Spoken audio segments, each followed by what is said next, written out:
Nasa bansa ngayon ang Canadian Prime Minister para sa isang official visit sa Pilipinas at sa kanya unang araw, pinili ni Honorable Stephen Harper na magbigay pugay sa ating pambansang bayani. May ulat on the spot si Rida Reyes. Rida?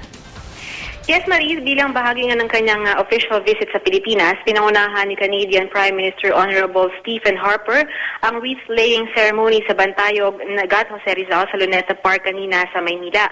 Kasama ni Harper ang ilang member ng gabinete at mga opisyal ng Canadian Embassy sa Pilipinas.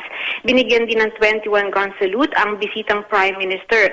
Malugod namang tinanggap ni Mayor Alfredo Lim ang Canadian delegation sa Maynila kanina.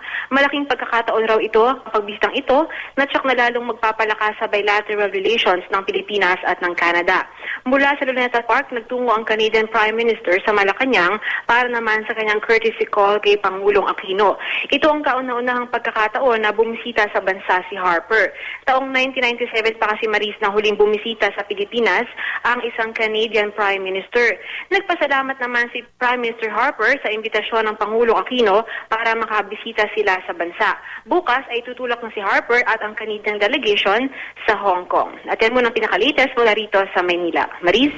Maraming salamat, Rida Reyes.